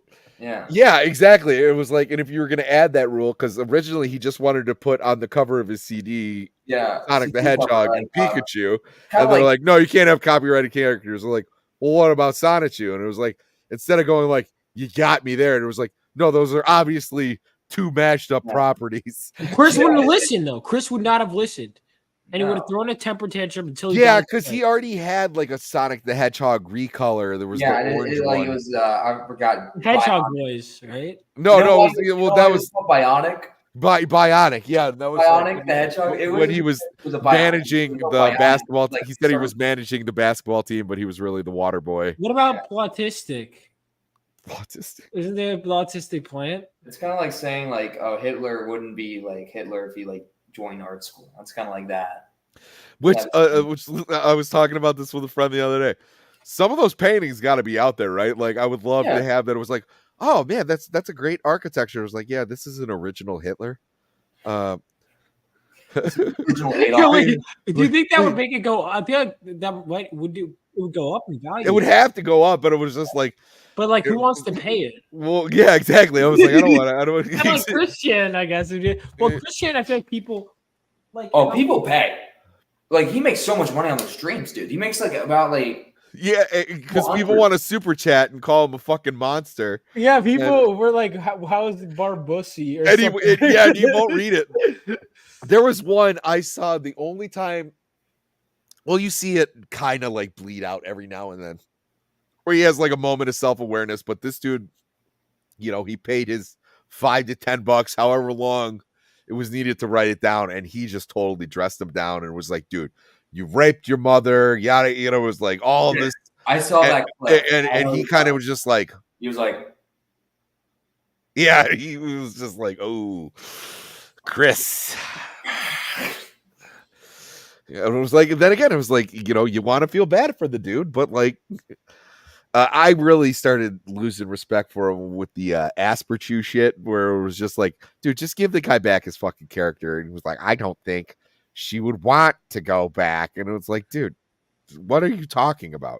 It was like, you're so protective of your fucking recolors. Like, he had phone sex with a 13-year-old for a while. Yeah, but that's just from the autism. He has no. Like he didn't know he was 13, but like, isn't that just like, kind of weird? Yeah, it was weird, but he was also kind of hamming it up, putting some feminine twists on his voice, even though he was doing a terrible job, and any normal person would go. Well, Chris is so horny that like. Yeah. Anyway, on that note, guys, it is 2 a.m. I think I'm gonna call it. Oh, come on, Vaughn. We'll talk Chris Chen another time, though. Anytime, boys. Yeah, anytime. Like we'll do a whole. Honestly, I haven't tied the stream like this. It always goes back to Chris Chen. It always does. Isn't that the way of things, though? Yeah. So, anything you guys want to shout out before we go? Not right now. No. No, like I said, I just posted my first video like a week or so ago. It's about the Superman Fleischer cartoons. It's just kind of just like a.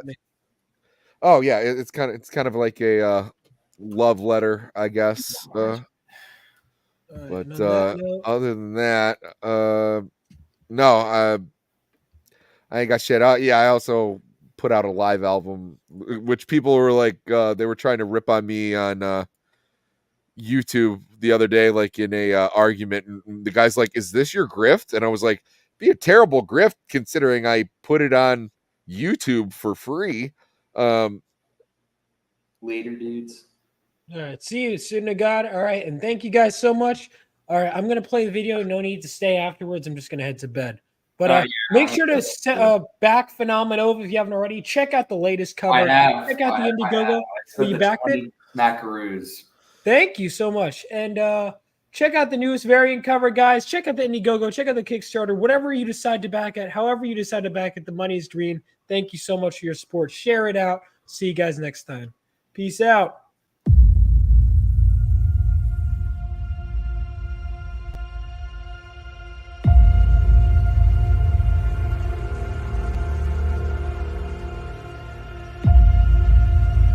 When the whole world was dragged into World War III, brave men like my father fought on the front lines.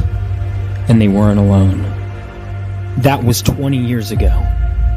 Now it's up to us to carry on their legacy.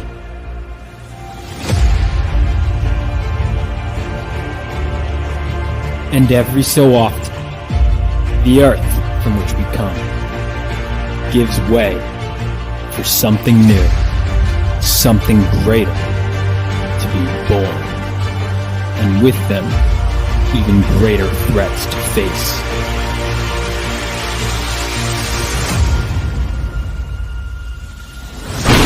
Bring it on!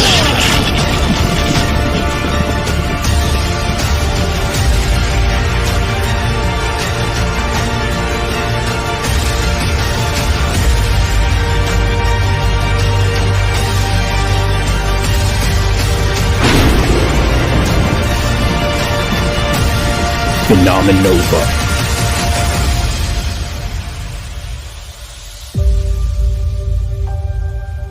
For you, Dad. For you.